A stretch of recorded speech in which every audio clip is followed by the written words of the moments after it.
Oke, assalamualaikum warahmatullahi wabarakatuh. Perkenalkan, nama saya Muhammad Musa Galmarufi dari Prodi Pendidikan Agama Islam, Fakultas Ilmu Tarbiyah dan Keguruan Universitas Sains Al-Quran Jawa Tengah di Wonosobo. Di video ini saya akan membahas pandangan kebahagiaan menurut para filsuf Islam, baik klasik maupun kontemporer, serta bagaimana konsep ini relevan bagi generasi kita saat ini. Dalam filsafat Islam, kebahagiaan dikenal dengan istilah sa'adah, yaitu kebahagiaan yang bersifat lahir dan batin. Dari Al-Farabi menyatakan bahwa kebahagiaan sejati dicapai ketika manusia menggunakan akalnya, dicapai ketika manusia hidup sesuai dengan nilai moralnya. Kebahagiaan bukan sekedar kenikmatan fisik, tapi kesempurnaan jiwa. Dari Ibnu Sina menambahkan bahwa kebahagiaan tertinggi adalah ketika jiwa mendekat kepada Tuhan melalui ilmu dan amal. Semakin seseorang mengenal kebenarannya, semakin bahagia pula jiwanya. Menurut Al-Ghazali menekankan bahwa kebahagiaan sejati terletak pada ketenangan hati yang diperoleh dengan mengenal diri sendiri dan mengenal Allah. Harta dan jabatan hanya sebagian semu jika tidak diiringi iman.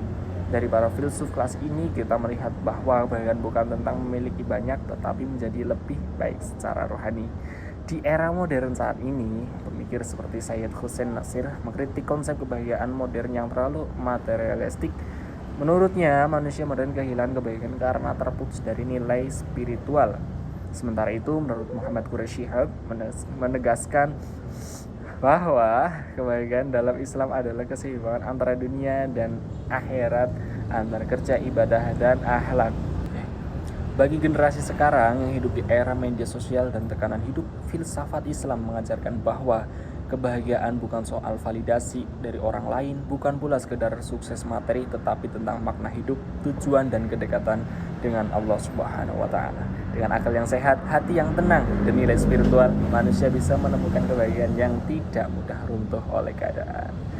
Rasulullah Shallallahu Alaihi Wasallam pernah bersabda, sesungguhnya beruntung orang yang masuk Islam diberi rezeki yang cukup dan Allah jadikan dia merasa cukup. Hadis ini mengajarkan bahwa kebahagiaan bukan tentang hidup tanpa masalah, tetapi hati yang mampu merasa cukup dan tenang. Untuk itu, kita para mahasiswa yang sedang sibuk dengan tugas, skripsi, presentasi, dan tuntunan akademik, filsafat Islam mengajak kita untuk berhenti sejenak dan bernapas. Bahagia tidak harus menunggu wisuda, bahagia bisa dimulai dengan niat belajar dengan ibadah, menerima proses bukan hanya sekedar hasil, menjaga sholat, doa, dan hati di tengah kesibukan. Karena dengan hati yang tenang, tugas merasa lebih tenang. Pada akhirnya, kebahagiaan bukan tentang seberapa cepat kita menyelesaikan tugas, tetapi tentang bagaimana hati kita tetap hidup di tengah kesibukan. Filsafat Islam mengajarkan bahwa bahagia bukan berarti tanpa tekanan, tetapi memiliki tujuan, makna, dan kedekatan dengan Allah Subhanahu wa Ta'ala dengan setiap prosesnya. Maka untuk kita para mahasiswa jangan hanya sibuk mengejar nilai dan pengakuan saja. Jaga akal dengan ilmu, juga hati dengan iman, dan jaga diri dengan rasa cukup. Karena ketika hati tenang, lelah pun berubah menjadi bernilai, dan perjuangan terasa sebagai jalan menuju kebahagiaan sejati. Terima kasih dari saya Muhammad Sunufi. Assalamualaikum warahmatullahi wabarakatuh.